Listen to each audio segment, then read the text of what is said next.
When it hurts is when you need to hire, because the cost of mishiring, scaling the team is just really hard to bear when you have limited funding and limited resources. We had 55 employees at the time of the acquisition, but the truth is only like about 14 were in Copenhagen and the rest was spread all over Europe. We're talking to Tony Beltramelli today. He built one of Europe's first AI products back in 2017, before AI was cool. 3 million users, zero marketing budget, and then he and his team sold to Miro last year.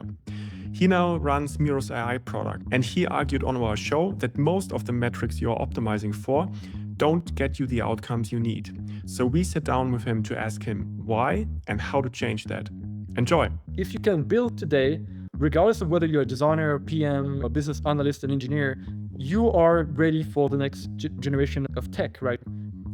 Was there for you guys as a team or for you personally a near-death experience where you thought, okay, now it's actually over? I would probably say there's been many. This is Melanie. And this is Christian. You're listening to Follow the Gradient, the weekly podcast with actionable insights about how to build a business while staying sane.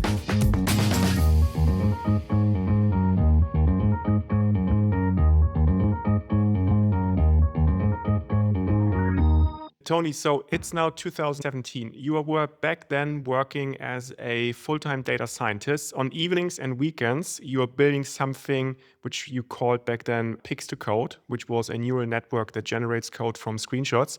You published different papers, you pushed the repos to GitHub, it goes viral. At that point, back then, most people in tech thought applying AI to design was science fiction, and you built AI before it was cool. Take us back to that very moment. Like, when did you realize, okay, this is actually not a side project anymore, but it's going to become an actual company? To be honest, I never wanted to start a company or thought I wanted to be a founder. I was doing research because I was finding it interesting. Well, that was the thing I was doing in my weekends and evening, just to contribute to the field, work with something I thought was cool and interesting and potentially impactful.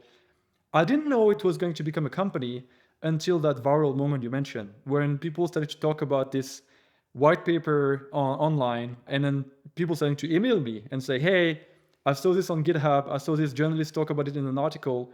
Can I use it for my company? Can I use it for my team? And I was like, whoa, people want to use this for work.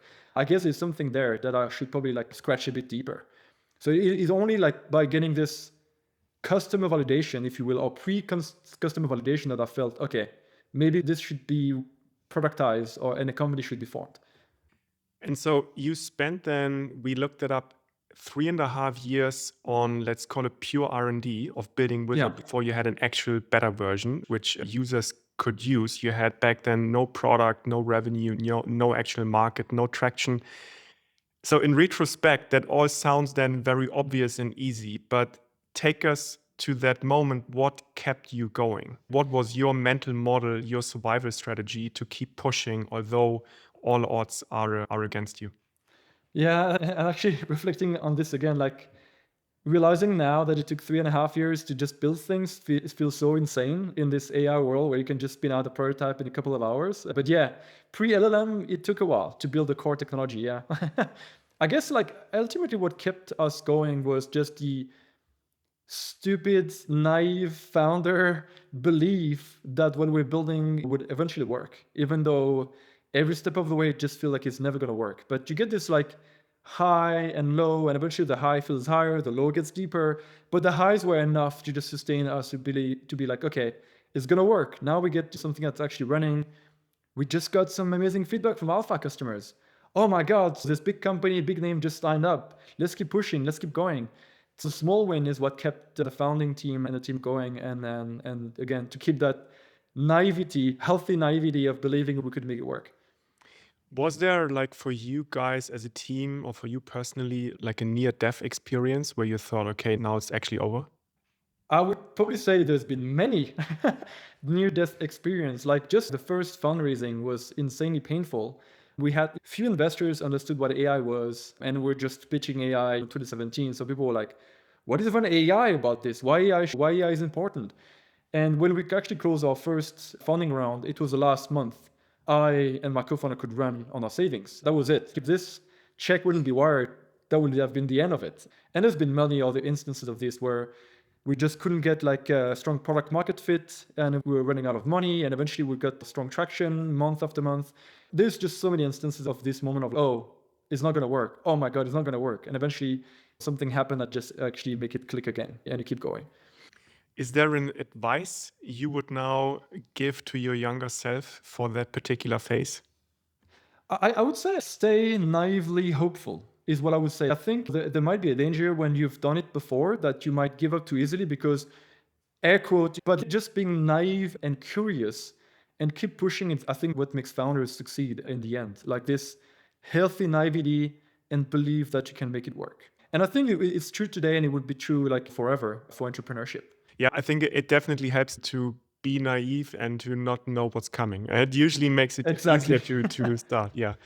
It's coming, no one will do it in their right mind. Yeah. Yeah. We stumbled across something interesting in the research. You said something once about falling into the Henry Ford trap.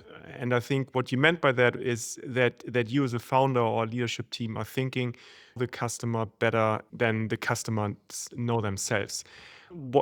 Can you elaborate on that, what you mean by that? Yes, so I would say it's the assumption that, again, because we face the problem we're trying to solve ourselves, in this case, we're trying to automate software development and design. And of course, all the founding team were past software engineers or past designer. So we knew what the pain point was. So we know the problem, let's solve it, and then it's going to be good. Instead of actually like first principle, listen to customer feedback and actually iterate from this data point and not just like hearing our own self perspective. And I think it's also like an over-engineering tendency. If we have a really strong technical engineering team you want to talk to customers. And so you end up building a product that you think people want, even though you never listen to people. And luckily for us, it took a while to even build a product. So we matured into becoming aware of customer feedback in the product process. But it's definitely something that I think we've done still too late in the process. In retrospect, we should have spent way more time speaking with customers, even before the technology was ready to use. And that's something I keep telling founders when I meet them on a regular basis. Like, how often do you meet customers? How often do you read customer support tickets? How often do you meet them in person in the office and see how they use your product? It's critical. And have you found really, especially for first-time founders, have you found a way how they believe you? Because this is what we all went through. We thought we were better. We did the same mistakes. And now you tell future founders or those who are scaling in the middle of it, and they still don't believe it. So have you found some kind of incentive? Typically, the incentive is where the rubber hits the road, which is, okay, you launch something. What's your retention? What's the activation? How are people using it? Well, if they're not, speak to customers. Exactly. Yeah. But it's hard. It is. And especially when you then hit the ground, and also when you don't have any money left, that's the latest, but sometimes too late. So this is why we also want to bring this across, like in our conversations. Now, you said you studied in Copenhagen and you also built Uizard from Copenhagen. So it was in Berlin, it was in Paris, and you had about 50 people at the time of acquisition. I wonder, and this is really, even though it is a question about the past, I really want to know it for the founders that are scaling at the moment. Like, how did you convince ML engineers back then, and also how would you do it today as a no-name startup that is very reliant on great people, great talents that might not be found in the city where you decided to build up your company? Very good point. And especially again, when we just had raise a small amount of money, no one knows us, to your point. So for technical hires, what really helped is actually the white paper. Even though the white paper and the open source code did provide us the initial customer feedback that I was highlighting before, it also gave engineers the proof that, they actually want to build something that's real. They don't want to share the research or to some extent the work with the world. And so typically this was really like empowering for engineers and researchers that wanted to also have an impact just beyond work, but also, I can publish my work to some extent by writing blog posts, papers, or publishing code. That was one thing. And ultimately, technical mind want to solve hard problems. And if the problems you're trying to solve are compelling enough, when you have the way to pay them, they will most likely also be incentivized to join you. Obviously, people, especially in AI now, can make a lot of money by just joining the next big company. So you also need to align like the incentives with stock options and stuff like that. But ultimately, I think it starts by having a problem that's like big enough to be solved, challenging enough from a technical standpoint to make them feel that they should commit their day-to-day work to it. And again, be like focus on culture as well. Be a nice human being, create like a culture that actually thrives being nice to each other, like just the simple things. But initially, it was just us cold outreaching people, going on LinkedIn, GitHub, actually like sending PMs to people. Hey, we're building this. Are you interested to maybe join? Do you want to have a call and we can see how we can work together? And doing this like hundreds of times before a couple of people want to take an interview with you. Absolutely. We did the same. And I think it is again, also sales in a certain sense. And it comes from the founder. It's also more like people believe you more and can really also feel that what stands behind. And especially those research minds, I totally see the point that if you have white papers, if you're present on GitHub, that really makes a difference. You also said now on a wider scheme that it's quite hard building tech teams in Europe with its own set of challenges that we know. We all have heard about regulations and the compensation gaps and all. So I don't want to go into that because I think we all are aware of that. But what did you really see, and really how do you then build like a great tech team in Europe? Really good question. And actually, unlike Silicon Valley or the US widely, like because typically people call about the US, but the US tech scene is Silicon Valley, right? There's a little going on in Austin and New York, but it's just so small compared to Silicon Valley. And the advantage of the Bay Area is that you have this concentration of talent. We don't have this in Europe. It's a fragmented multi-city ecosystem. And so, as you said before, we had 55 employees at the time of the acquisition. But the truth is, only like about 14 were in Copenhagen and the rest was spread all over Europe. So the strategy was, let's hire people where the city is known for a certain domain. Copenhagen was always product and design.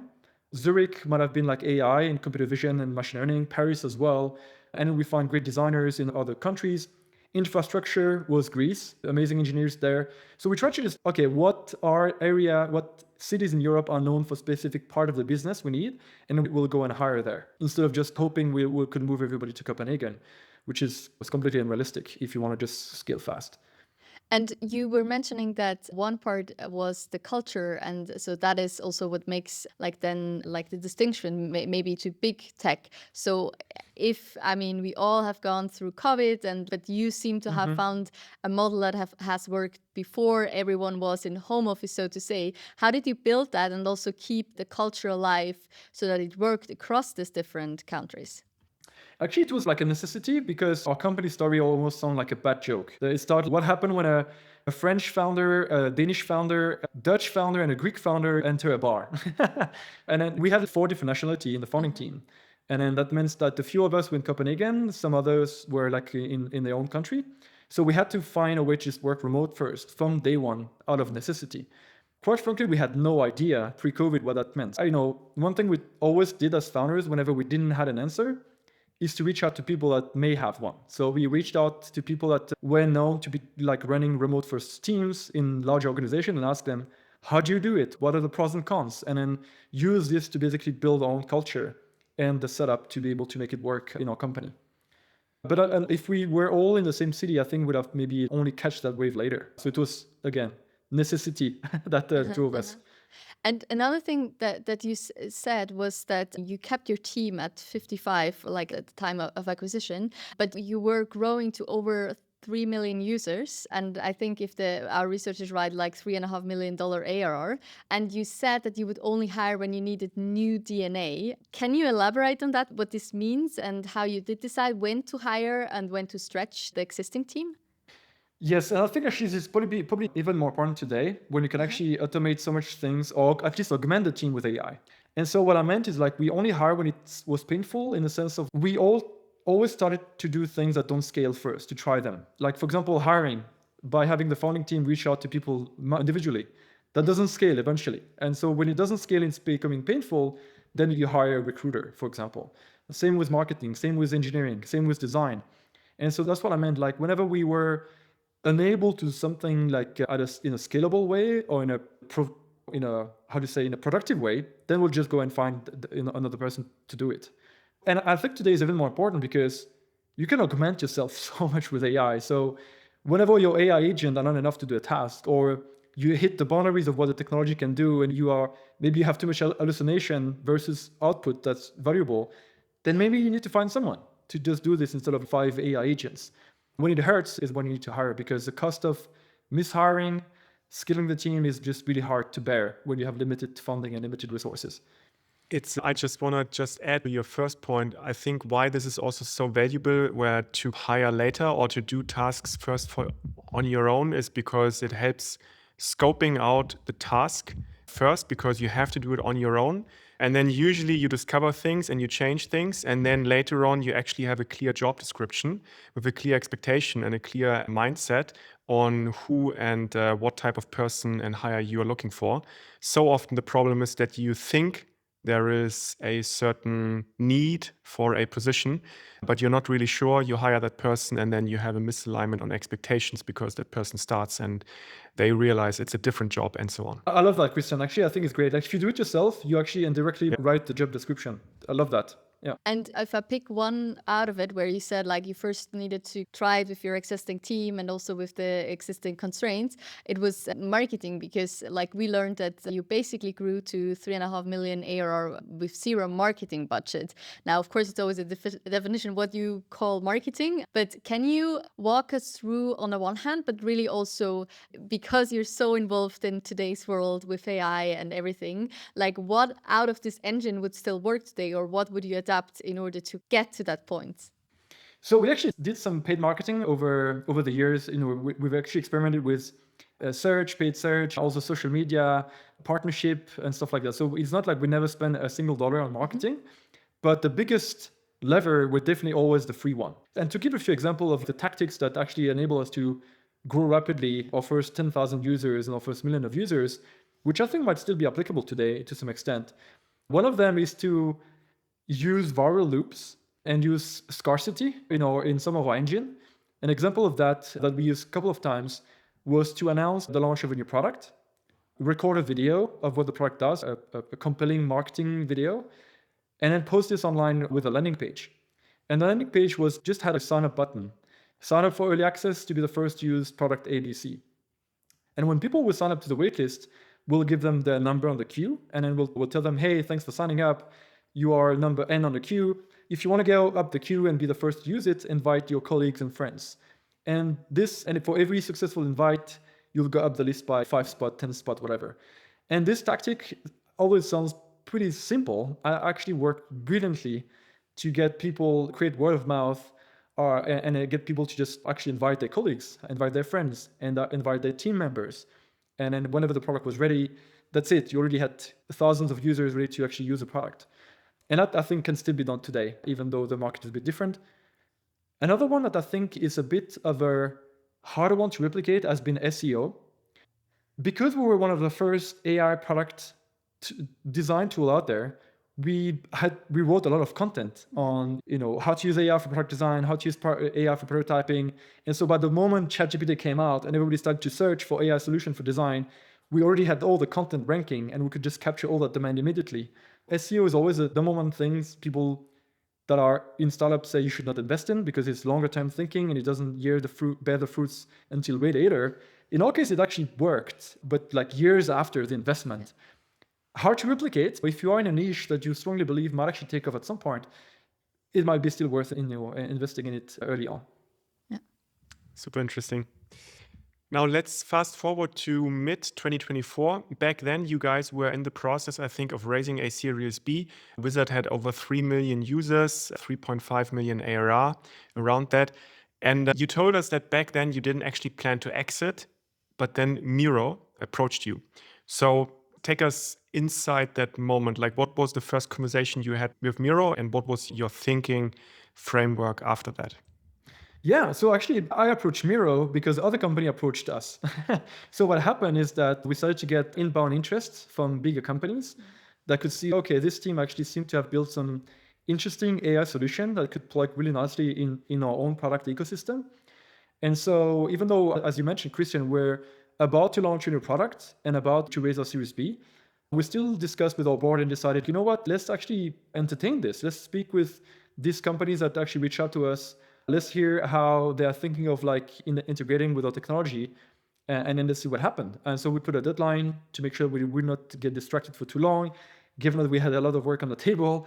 And then we started to also reach out to other companies that we thought could be other interesting parties to speak with, one of which was Miro. So we basically ran the process for a couple of weeks, build a few proof of concept on how our technology could work alongside these different players, and eventually everybody agreed that Miro will be the best partner to move forward with. Who did you reach out to at Miro? Like, what was the position and what was your type of outreach? I tried to reach out directly to the executive team and C-level, didn't get an answer, and then I actually leveraged the investors that I knew to get an introduction to the leadership team. And then I got an intro pretty quickly, and eventually a few calls in, and then great conversation, face-to-face meetings.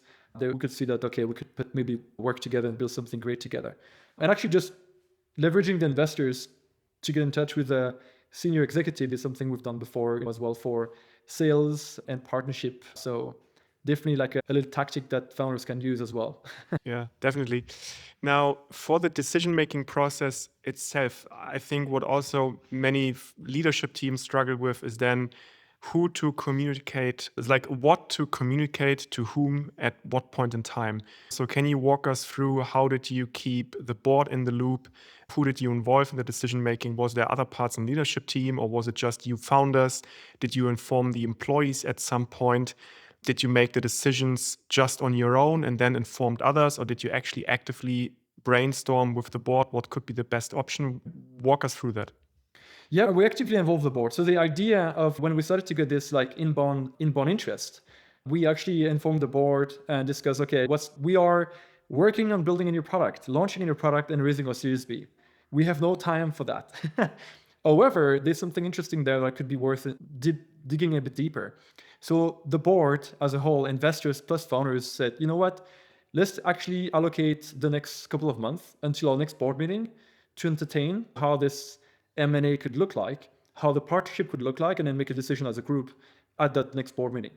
So they were informed. It was like really a group process. What's best for the founder, what's best for the employee, and what's best for the investors, and also for the long-term strategic impact that the technology we've spent 7 years building could have in the market.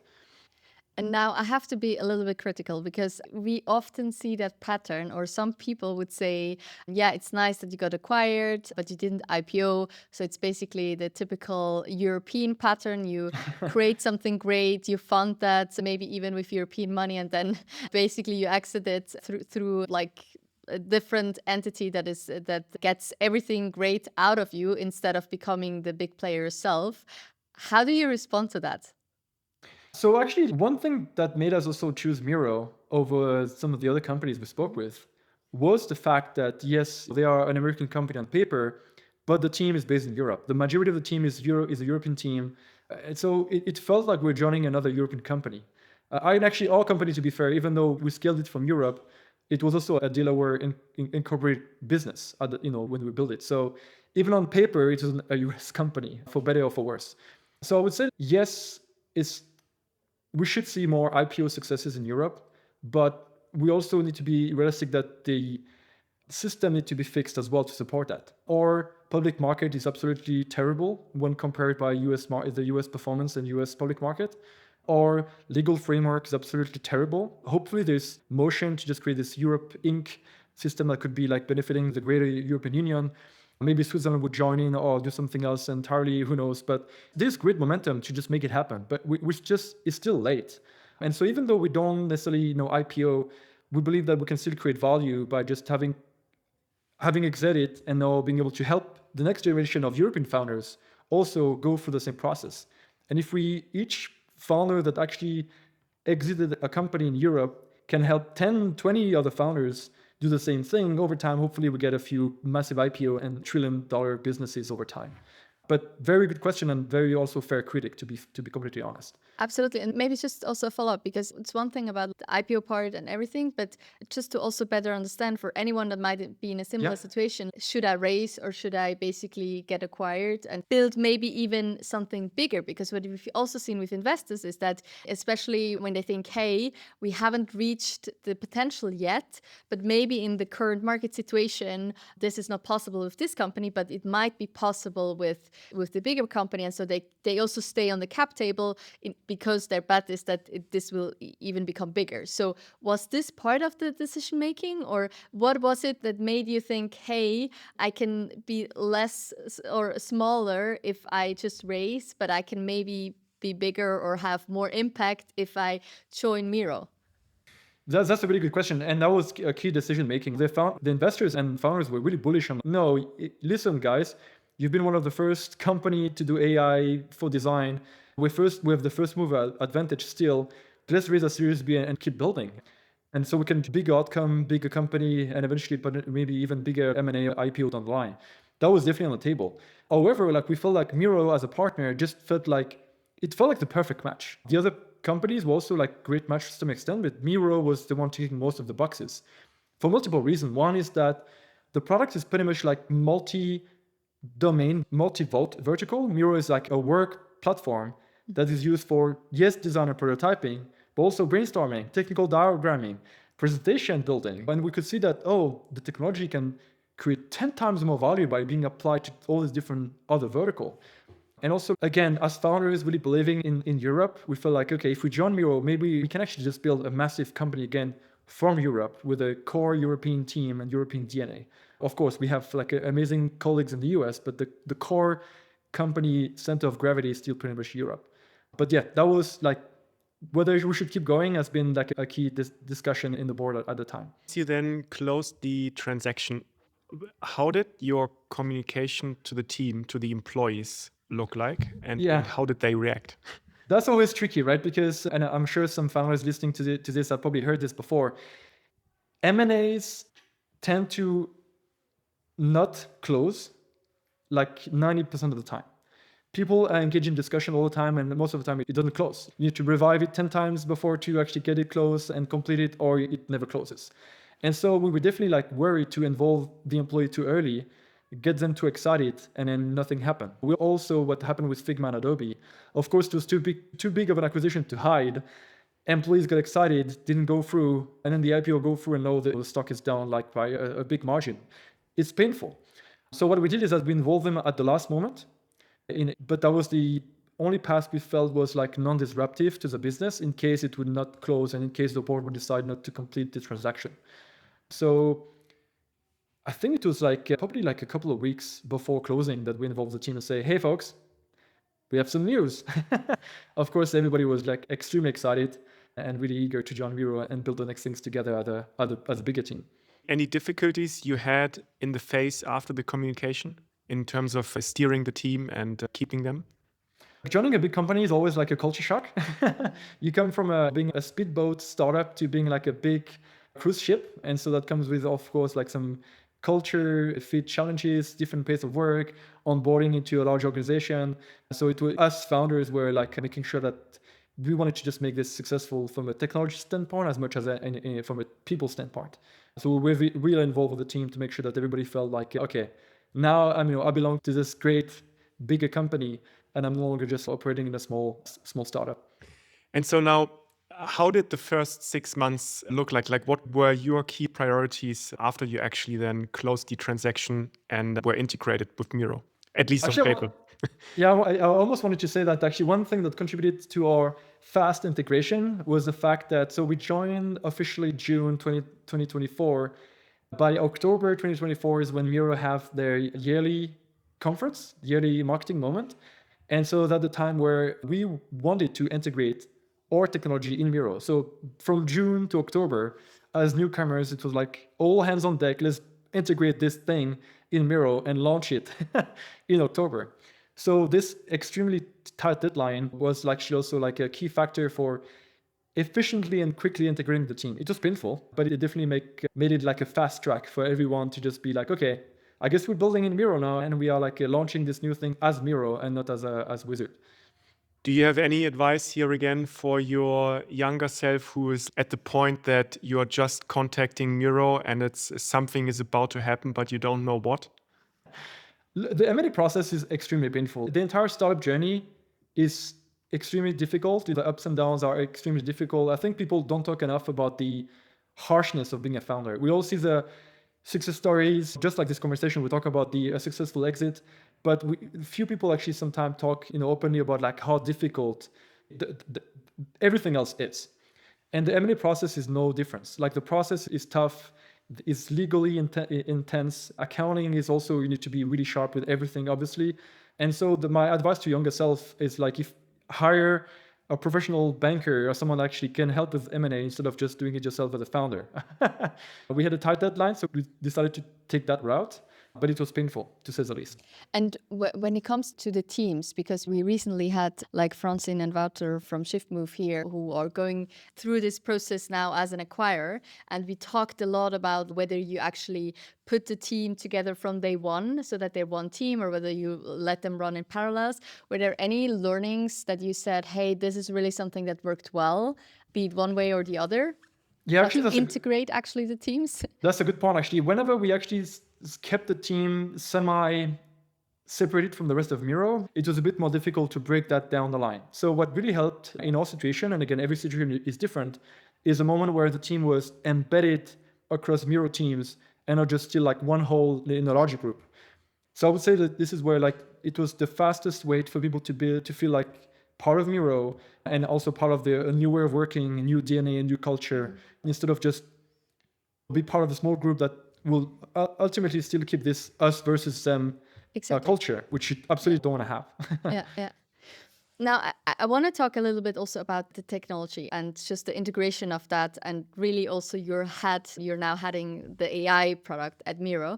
And you have been using and building AI products since 2017, where most of the people haven't even heard about AI.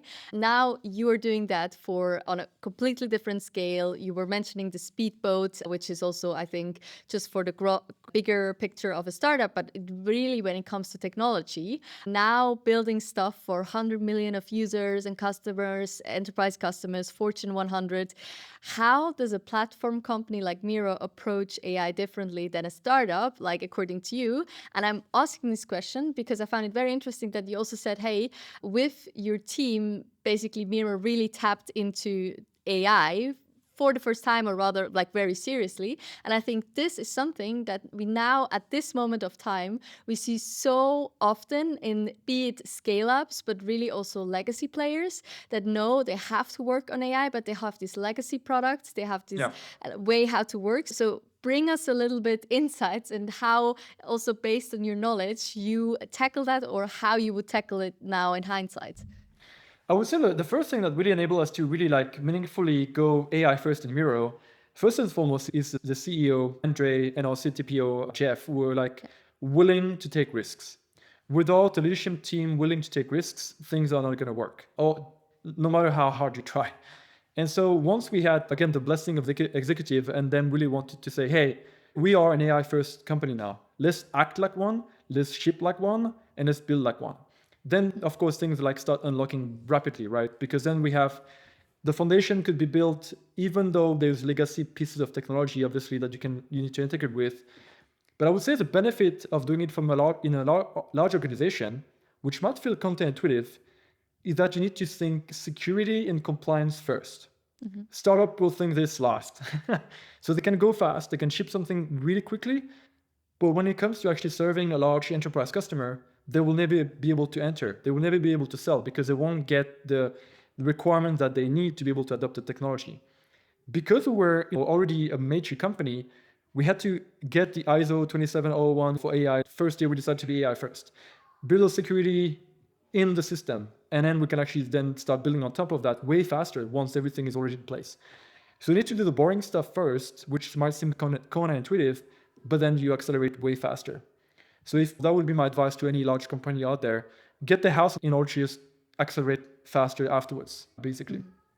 And can you just share a little bit, because especially for those who aren't coming from this fresh mind with AI, and it might also be difficult to then adapt to that at that speed and kind of changing processes that have been differently in the past. So were there any workshops or being mingling teams that are new and old, or what are things that you think can others apply, be it in a scale-up environment or in older companies?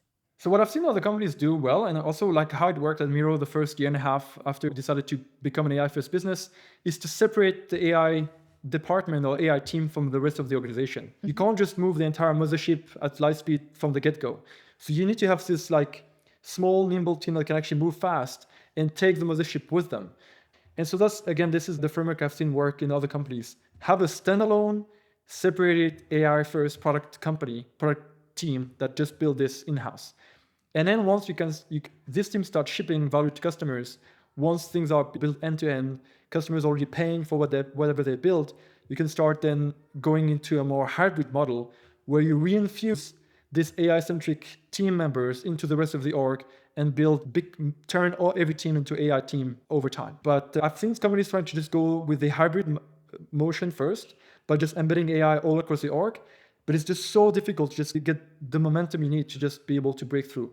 So my advice, again, based on Miro's story and also others, is to just separate a dedicated AI team, get this team to ship, let them have an impact, financial AR growth, product engagement growth for a year, and then start merging if it makes sense at that point in time. So basically first build the blueprint that then can be applied in all the rest of the company. The blueprint, but also the technology infrastructure and the DNA, right? Because then this team will act faster. They will also I don't like the term a startup in a company, because you're never really a startup when you're in a large company, but at least you act one, or you try to act as much as you can like one. And then you then re-inject these team members in the wider org whenever they've already been able to demonstrate success end to end and build again, to your point, the foundations that the rest can sit on. Just as a follow-up, how did you select the team members for this kind of startup in a larger corporation? I'm just thinking from the perspective of other companies who are thinking about doing that. Yeah, so in our case, it was a mix of, first of all, the Uizard employee, engineers, key senior engineers were part of that core team to just, again, build that AI launch pad, if you will. And then, of course, key members from Miro that knew how to navigate the larger organization, the way the different team was structured. So we can actually go fast and not just get blocked by communication and stakeholder challenges. So I would say if I were to do it in a large organization, it would be let's take the most hacker-minded engineer in the team that can just build things with fuzzy requirements. They already have this mindset of building novel technology. And let's pair them with people that are actually our senior engineering manager or senior leaders that actually understand how to navigate the organization and also understand the compliance and security requirements that will be important if we want to just keep serving the same type of customers. That would be the foundation I would start from. And now I have another question on your AI perspective, because we've read an article that you wrote this February that is called "Your Users Aren't Human Anymore." And in this, you argue that agents or AI agents are becoming the primary users of SaaS products, and that daily active users and monthly active users are basically a dead metric. Now, that is quite a bold claim for someone working at a company whose entire business model is built on human collaboration. So if agents do everything, why do teams still need canvases? I love that. So this is definitely meant to be a provocative statement by design.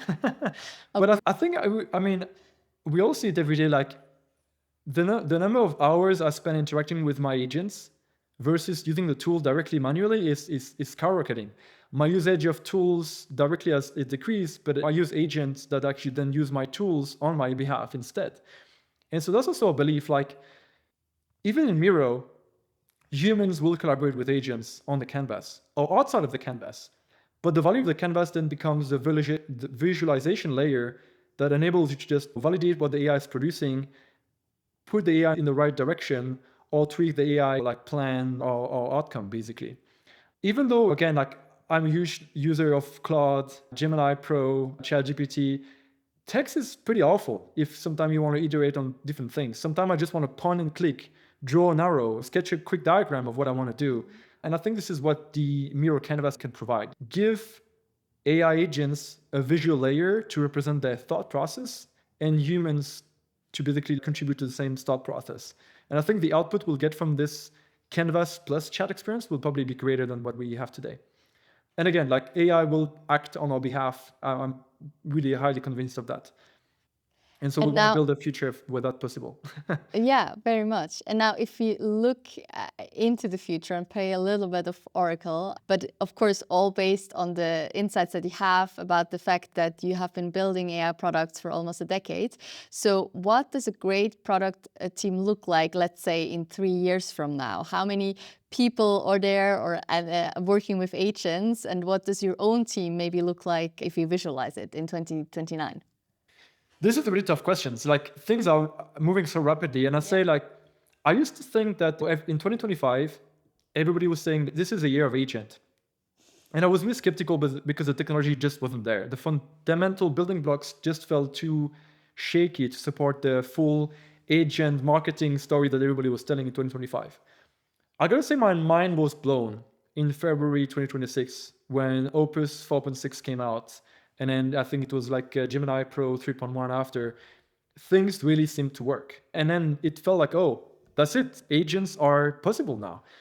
And so to answer your question, like, I don't really know what the product team of tomorrow would look like because I was caught off guard in February, even though I felt like I was equipped to see the timeline a bit better. But no, I was completely wrong. And I was underestimating how fast things would actually progress.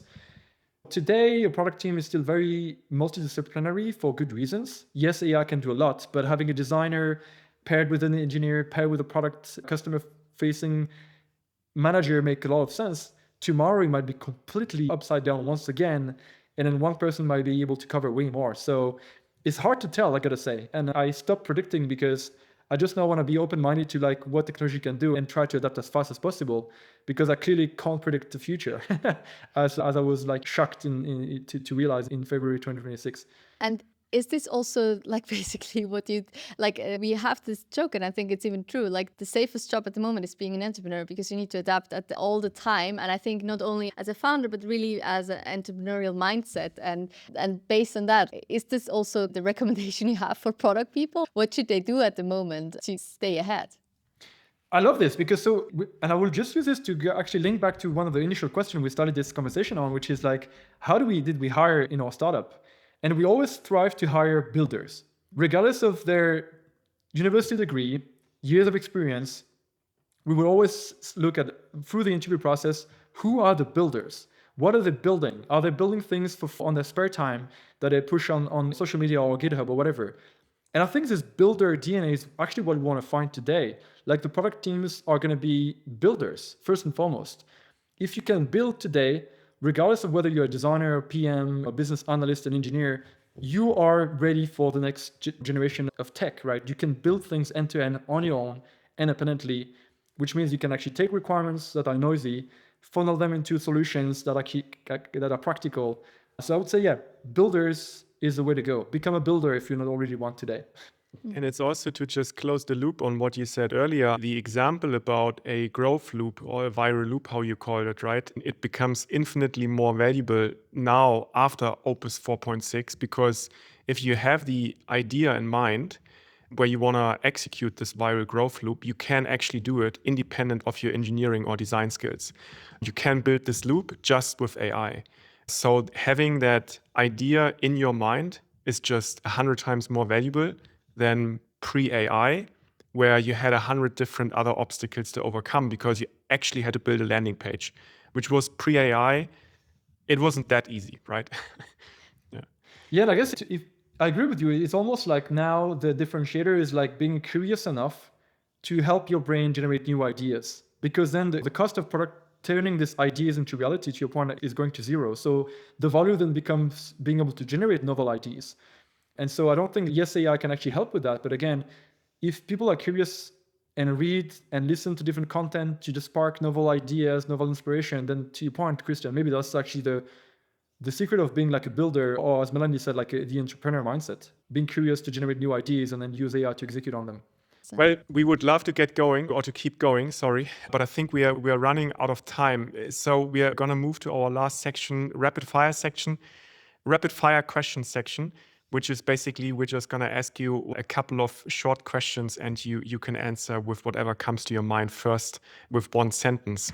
First one, the single biggest thing Europe gets right about building AI companies that the US gets wrong. I think it's going to maybe get a lot of people disagreeing with me, but I would say Europe get regulation wrong. The US get no regulation right in this sense. AI feature you use every day that most people have not discovered yet. That's a good one. I'm sure like everybody has figured it out, all the little tricks. I use this like a new knowledge context trick that Andrea Carpati has been talking about on Twitter. So if people are not following Carpati on Twitter already, go check it out. It's going viral and it's some pretty good, neat tricks you can use for getting more value from AI. We will add the tweets to the newsletter because I know what you're talking about. It's awesome. One product decision at Miro in the last year that you are most proud of? Like being Switzerland. That's actually one of the key things that the CPTO and I were discussing. Like being Switzerland means we are model agnostic and provider agnostic. Customers can pick and choose the best models for the job to be done. And Miro is then therefore the Switzerland of AI, the neutral ground for people to choose which AI tool was best suited for the task. And because of your link to Copenhagen in one word. Windy. I love it. Hey. So yeah, Tony, thank you very much for coming to the show. So very last one, if people who are listening to this want to learn more about you, about the work you do and your personal story, what's the best way to get in touch with you? They can shoot me a message on my homepage. If they type my name in Google, if there's a form, they can contact me through. Otherwise, LinkedIn is always a good place. I'm not on X Twitter as much these days anymore. Thank you very much, and looking forward to seeing you again. Thanks for having me. And this was another episode of our Follow the Gradient podcast. And now we would love to hear from you. How did you like it? What should we improve? Do you have any suggestions, ideas, or dream podcast guests? Please let us know. Thank you and see you again next week.